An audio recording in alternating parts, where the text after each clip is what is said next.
Welcome to Thinking Deeper by 6-7. Glad to be here for this one. Today, we are decoding the true language of wealth by bridging two totally different worlds.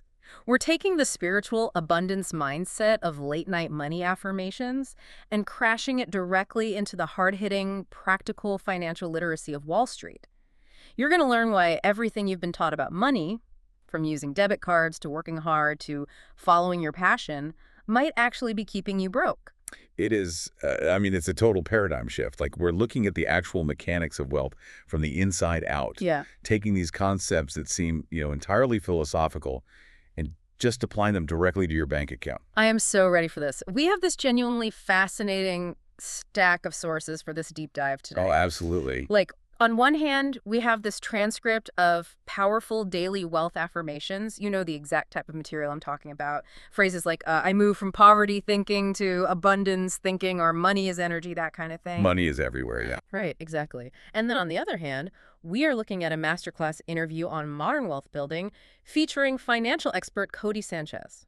Which, honestly, if you're listening to this right now, might sound like mixing oil and water. Right. You have this esoteric, almost ethereal concept of manifestation just sitting right next to the cold, hard mathematics of, private equity and profit margins. But the through line connecting them is where the real insight lives, I think. Because before you can invest a single dollar or, strategize about real estate or stocks, you have to fix the software running in your brain. You really do. You have to reprogram that default poverty operating system that society just sort of installs in most of us. Oh, 100%. When I was reading through the affirmations in our sources, the analogy that hit me was tuning an old school radio. Like when you repeat things like, I am aligned with the energy of abundance, you aren't magically creating a radio station out of thin air. Right, the station is already there. Exactly. You're just finally tuning your dial to hear the broadcast that was always playing. I love that. That visual captures the mechanism perfectly.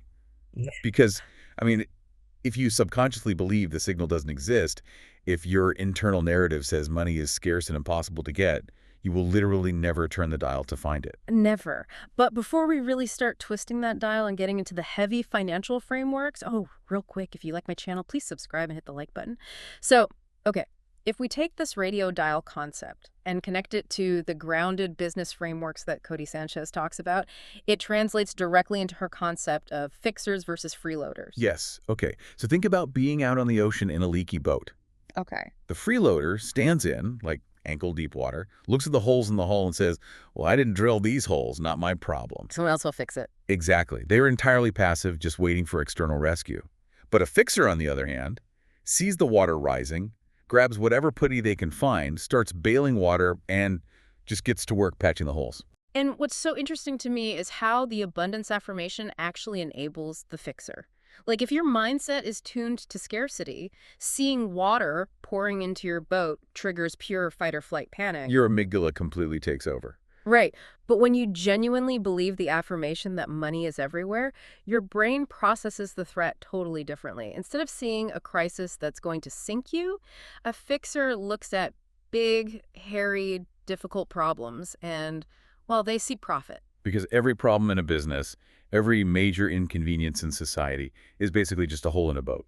Yeah. And the people who get paid the most capital in this world are the ones who patch the biggest holes. That is the core mechanism right there. You cannot be a fixer if your internal operating system is tuned to panic and victimhood. But once you have that abundance mindset locked in, you have to actually learn the vocabulary of wealth. The actual rules. Right. And the first major lesson in our sources is a massive wake-up call regarding what we consider safe. Traditional financial advice, the stuff your parents probably taught you, is mathematically dangerous in today's economy. Okay, I have to play devil's advocate here, though, Yeah. because if you're listening to this, you were probably taught that avoiding debt and buying a house are the ultimate adult milestones. Oh, the classic American dream. Right. You save up, you get the white picket fence, you pay in cash, and you are financially secure forever? How is that dangerous? Well, it's dangerous because it relies on an economic reality that just no longer exists. That was the dream when wages and asset prices moved together in tandem. Which they don't anymore. Not even close. Let's look at the terrifying math from the sources. Over the last generation, wages for the average worker have essentially stayed flat when you adjust for inflation. But housing prices, They have increased 9 times over in that exact same lifespan. 9 times. I mean, that completely breaks the formula right there. Completely breaks it. And then you combine that massive price inflation with a 3 million home shortage in the U.S. and mortgage interest rates hovering between, what, 5 and 8%? Yeah, it's brutal. The math simply does not work the way it did in 1985. Buying a house right now isn't automatically the smart adult move. In many markets, it's a financial trap that just locks up all your capital. And the sources give a really striking example of this too. Like, housing prices in Austin, Texas recently dropped 30%. Yep. So if you bought at the peak because society told you renting is throwing money away, you literally just lost a third of your net worth overnight. Exactly. Which is why the sources argue that renting and actively negotiating your rent is often a highly intelligent financial decision right now. You have to understand liquidity. Right, having actual cash available. Fluid cash. Yeah. Because your money isn't trapped inside the drywall and roof repairs of the house. Yeah. When you rent, you maintain your liquidity. You can take that massive down payment and deploy it into higher yielding investments. You just have to stop letting outdated societal expectations tell you what to do with your resources. Absolutely. And speaking of outdated expectations, the sources completely dismantle the debit card trap. Oh man, the debit card myth. I was always taught that debit cards are the responsible choice because you literally cannot spend money you don't have. I mean, it sounds incredibly responsible until you realize it leaves you completely exposed, and honestly, it stunts your financial growth. First, there's just the security aspect. The fraud protection, right? Yeah, the debit cards offer virtually zero fraud protection compared to credit cards. If someone steals your debit card number, the bank often says, well, your personal cash is gone, we'll investigate, but no promises. Yikes. But if they steal a credit card, the bank wipes the fraudulent charges almost instantly because, well, it's the bank's money on the line. That makes total sense. But the far more systemic issue is that debit cards do not build credit. And credit is the foundational underpinning of wealth in America. I always used to think of using a debit card like riding a bike with training wheels. Like, you won't fall over, but you never learn the balance needed to actually ride a motorcycle. That's a decent way to look at it, but let's upgrade that metaphor to really understand leverage. Relying only on the cash in your debit account is like trying to move a mountain of cargo, using only your own physical strength. It's exhausting. Exhausting and limited by your own energy. Credit is like borrowing someone else's massive industrial engine to pull your cargo. Yes, you have to know how to drive the train without crashing, but it allows you to move mountains you could never move on your own. So that is what leverage actually is. Exactly. That is leverage. That changes the perspective completely. You're using someone else's engine. Look at Warren Buffett, consistently one of the richest men alive. He doesn't avoid debt. He is actually highly levered. Very much so. The difference is he uses good debt to acquire assets that generate revenue, which multiplies his wealth. He uses the bank's engine to buy a money printing machine, while the middle class uses bad debt to buy liabilities like depreciating cars and designer clothes. Right. The wealthy use credit as a tool. They don't hide from it. So, okay, if the old rules of saving pennies in a checking account and buying a house are broken, the natural assumption is that we just need to put our heads down and work harder at our jobs. Like, hustle culture constantly preaches that sheer hard work equals wealth. But the sources prove that equation is completely dead. There's this striking visual in the material comparing Jeff Bezos to a guy who runs a local laundromat. Oh, I loved this part. Right, because if sheer physical effort and hard work equaled wealth, the guy up on a ladder cleaning the laundromat roof in the middle of a blazing summer would be a billionaire. He is working incredibly hard. So hard. But the reality is Jeff Bezos laps that guy in income every single second. And what's crucial to understand here is the role of technology and leverage. We are deep in the age of AI. Mid-level execution is everywhere now. The sources actually note a 47% increase in digital creators just this year. Yeah, that blew my mind. Creating average content, writing average code, doing average admin tasks, it is all being commoditized. Working longer hours doing commoditized tasks will not make you wealthy. No, to generate real wealth today, you need specific knowledge. You need strategic positioning. And to help you figure out your positioning, the sources provide 2 brilliant career frameworks. Let's start with Jay Shetty's ladder. So, you come into a job as a bricklayer. Your boss tells you to lay a brick, you lay it. You are purely executing a task. Just following orders. Right. Next, you become the builder. You don't just lay the brick. You understand how to build the whole wall. You know where the scaffolding goes. You manage the materials. Then you graduate to the architect. You aren't just building what you were told. You can design an entirely new extension to the business. Yeah. You're conceptualizing new value. Yes. And finally, the highest level is the city planner. The city planner isn't focused on a single wall or a single building. They are envisioning the entire economic ecosystem. They're predicting traffic patterns and zoning laws. It's a total shift in scope, and Cody Sanchez maps this exact same progression to video games. You start as an NPC, a non-player character. You just repeat the same background tasks over and over. File the report, file the report. Right, just a background character. Then you move up to the supporting cast. But the people who capture the real wealth, the ones who get equity and massive payouts, they are the protagonists. They literally change the narrative script of the company. So if you are listening to this and looking at your own career, the vital question is, how do you practically transition from an NPC to a protagonist? Like, how do you force the company to pay you like a city planner? Right, because you can't just walk into your boss's office and demand it. But the sources actually give the exact script for this conversation. You sit down with your boss and you ask a question almost no employee ever asks. Yes. How do I make the company money? If you had to quantify my exact value to the bottom line in dollars, what is it? Which forces a completely different dynamic. You are no longer an expense, you are an investment. Once you understand the profit margin, say, you figure out that for every $100 you bring in, the company keeps $20 in profit. You can become a fixer. Right. You find a problem. Exactly. You find a big, hairy problem in the company, you solve it to bring in more revenue, and then you say, hey, I just made us an extra $100. We kept 20. Can I get performance bump of 5 of that 20? It's just pure logic. You are aligning your income with the value you create rather than the hours you sit at a desk. And the data completely supports this internal climbing. It really is. Like, staying at a job and diagnosing problems, essentially acting as a city planner for that specific business, can yield a 25 to 50% salary bump. That completely crushes the 20 to 25% bump you might get from just job hopping every 2 years. Because job hopping relies on the illusion of competence. You know, leaving the devil you know for the devil you don't. Staying and building deep specific knowledge about an industry's inefficiencies and solving them. That is far more lucrative. But this brings up a huge contradiction in modern internet culture.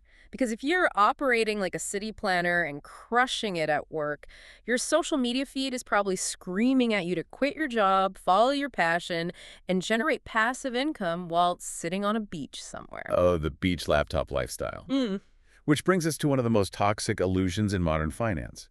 Passive income, at least as it is sold by influencers on the internet, simply does not exist. Yeah. It's a complete mirage. Really, a total myth. Yeah, because capital and assets always require management. I mean, even the classic examples fail the test. People constantly point to vending machines or laundromats as the ultimate passive income. But the sources point out the reality. Vending machines break. People vandalize them. Oh, constantly. They require constant logistical maintenance, restocking, software updates. It is a highly active business. It is. And the underlying psychology of why people are so desperate for this myth of passive income is actually quite revealing. It's because 87% of Americans hate their jobs. Wow, 87%. Yeah, when you hate what you do for 40 hours a week, you don't actually want to do nothing on a beach. You just desperately want to escape your current reality. And that desperate need for escape pushes people directly into what the sources call the passion trap.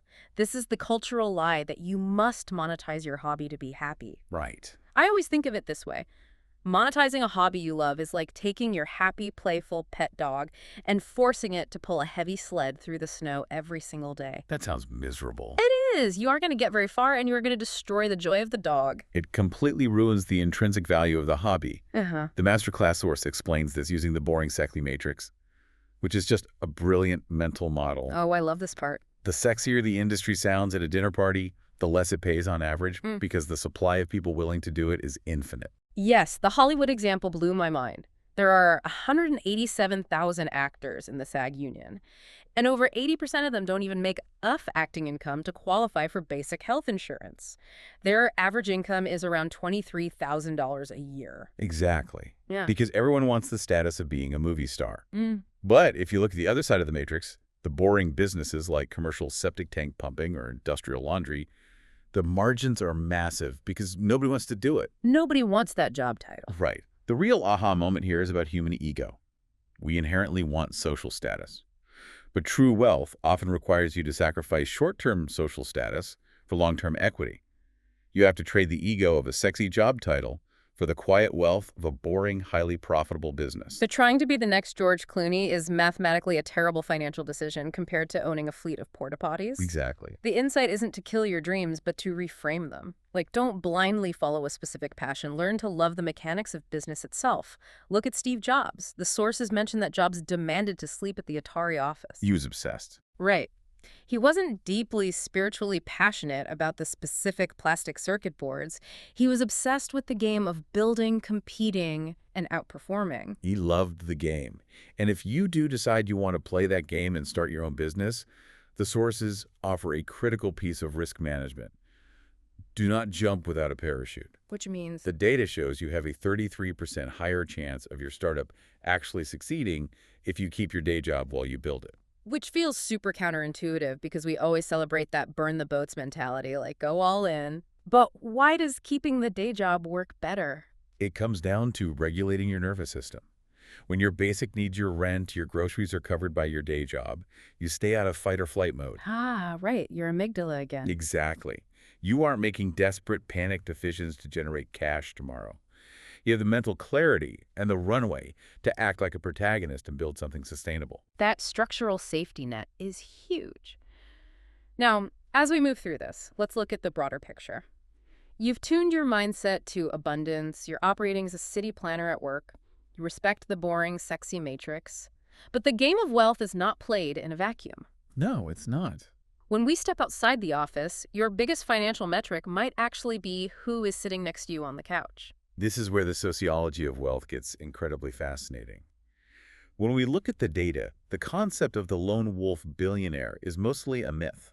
Really? Yeah. Married couples make roughly 30% more income and have 3 times the net worth of single people over the course of their careers. Which sounds totally backwards based on pop culture, right? We're constantly told that money is the #1 thing couples fight about, and that getting married is this massive financial risk. If you're building an empire, what about protecting yourself with prenups? Well, the societal view of prenups is completely backwards, too. A prenup is not a cynical, pessimistic plan for divorce. What is it then? Functionally, it is a diagnostic tool. It is a mechanism that forces the ultimate uncomfortable conversation about risk, debt, and shared vision before you legally merge your lives. Because, as the sources point out, 2 captains will sink a ship. You need a visionary and an implementer. Precisely. You need to know how you handle a financial crisis together. If one person wants to leverage debt to buy real estate and the other is terrified of anything outside a savings account, you have a structural failure. That makes sense. The prenup forces you to align those operating systems. And this contagion effect doesn't stop at romance either. The sources get into the ROI of friendships too. The data shows that if you start hanging out with friends who make over $100,000, you personally have a 10% higher likelihood of crossing that threshold yourself. Because humans are incredibly porous to their environments. Like if you surround yourself with people who run marathons, their habits normalize the behavior, and you'll probably start jogging. If you sit at happy hour with people who discuss asset allocation and investment strategies instead of just complaining about their middle management bosses, your financial threat detection system recalibrates. But practically speaking, this is really hard. If you're the one trying to save capital to invest, and your friends want to go out for expensive dinners, how do you manage that? It's awkward. It is. But the tactical advice in the sources for this is brilliant. You don't just ghost your friends, and you don't silently drain your bank account, splitting a massive bill for food you didn't eat. You use vulnerability as a strategic hack. The exact script they provide for this is a masterclass in human psychology. You literally just look at your friends and say, I am embarrassed to ask this, but I'm saving up heavy to invest right now, and I really can't afford to split this bill evenly. Can I just pay for my own portion? It completely disarms the social tension. Yes. Your vulnerability builds empathy. Suddenly, you aren't perceived as the cheap, stingy friend. You are the ambitious friend who is sacrificing for a goal. It's authentic, and more importantly, it protects your capital. Which brings us to the final critical piece of the puzzle. Once you have the abundance mindset, the career leverage, the supportive partner, and the right environment, where does the physical money actually go to multiply? Right. We've talked about gathering the bricks, but how do we actually build the wall? The masterclass source lays out four very clear escalating stages of investing. Stage one is always human capital investing in yourself. Mean your skills. Exactly. Before you buy a single stock, you invest in your own specific knowledge and skills because that is the only asset with truly unlimited upside. Okay, so once I've upskilled and my income is growing, I eventually run out of hours in the day. Where does the cash go to work while I'm sleeping? That is stage two, the S&P 500. This is the bedrock of wealth building. You use a low-cost brokerage like Vanguard, and you automate a 10% investment of your income every single month. And we need to explain why this works. Yeah, let's get into that. It is all about beating the stealth wealth killer, Yeah. inflation. The silent tax. Exactly. Think about a crisp $100 bill from the 1970s. If you buried it in your backyard today, that same piece of paper only holds about $25 in actual purchasing power. Wow. The cash is literally melting away. But when you own the S&P 500, you own fractional shares of the 500 largest producing companies. When inflation hits, those companies just raise the prices of their goods. They're protected. Right. By owning the productive asset, you're insulated from the melting currency. That makes absolute sense. So you automate the bedrock. What happens when you graduate to stage three? Stage three is private equity. This is a massive jump in complexity. It means taking your capital and investing in private, unlisted companies. How does that work? The mechanism here is finding a messy, inefficient business, injecting capital and operational expertise to fix those inefficiencies, acting as the ultimate fixer, right? And then either collecting the massive cash flow or selling it for a multiple. And then stage four is the final boss, buying businesses outright yourself, being the sole owner, the true protagonist of your own economic ecosystem. That's the peak. But there is a massive cultural trap that stops people from ever even passing stage two. And the sources call it out perfectly: the illusion of looking rich versus the reality of actually being rich. We have to talk about the Coachella warning. Oh, man. It is the perfect microcosm of our modern financial sickness. It really is. The source highlights a staggering statistic. 64% of the people at the Coachella Music Festival couldn't actually afford their tickets. They had to use buy now, pay later financing just to get in the door. And remember, that is just financing the entry ticket. That doesn't include the surge price flights, the carefully curated outfits, or the overpriced drinks. All the extras. Right. What is happening mechanically is that they are actively trading lifelong credit card debt, which utilizes compounding interest against them, for a 1-minute status post on Instagram. It's tragic. They're choosing the hollow perception of wealth over actual foundational security. It's the ultimate freeloader mentality. You are actively letting the holes in your boat fill up with water just so you can take a glamorous selfie on the deck before it sinks. Exactly. Yeah. Because true wealth is inherently silent. It's an automated 10% transfer to a Vanguard index fund on a Tuesday morning, not a financed VIP wristband in the desert. Okay, let's tie all of this together because this has been a massive shift in perspective. True abundance isn't just standing in your bathroom mirror chanting, "I am wealthy," although tuning your brain's threat detection system to that frequency is step one. It's the prerequisite. Right. It's Yeah. pairing that limitless, optimistic mindset with the hard, unforgiving mathematical rules of the game. It's understanding that credit is an engine for leverage, not a trap. It's graduating from being a passive NPC to becoming a city planner who brings quantifiable value to your job. Yep. It's having the courage to pick a life partner who balances your risk tolerance and having the discipline to automate your investments while completely ignoring the social pressure to look rich. It requires building a holistic ecosystem of wealth. Yeah. But before we wrap up, there is one final, truly fascinating psychological metric from the sources that I want you, the listener, to mull over. It's known as the lipstick theory. Oh, this is such a brilliant behavioral insight. It is. So during major macroeconomic crashes, for example, right after 9/11, when the global markets were plunging and uncertainty was at an all-time high, Estee Lauder noticed something totally counterintuitive. What was it? Their lipstick sales actually spiked by 11%. 11%. Yeah. What the data tells us is that when people feel terrified about the macroeconomy, when they feel like they will never be able to afford a house or a secure retirement, they subconsciously start buying small, unnecessary luxuries. It is a psychological coping mechanism to feel a fleeting sense of control. Because they feel locked out of buying the $400,000 house, they buy the $40 designer lipstick just to feel like they are still participating in the economy. Exactly. It's a localized anesthetic for a systemic problem. So I leave you with this question to examine in your own life. Hmm. Look at your spending over this past week. Are you buying small, unnecessary luxuries just to mask a deeper financial anxiety? Or are you ready to grab the putty, patch the holes in your boat, and truly play the game of wealth? What a powerful question to leave on. Thank you for joining us as we bridge the gap between the mindset of abundance and the mechanics of Wall Street. Stay curious, keep questioning the old rules, and keep thinking deeper. Catch you next time.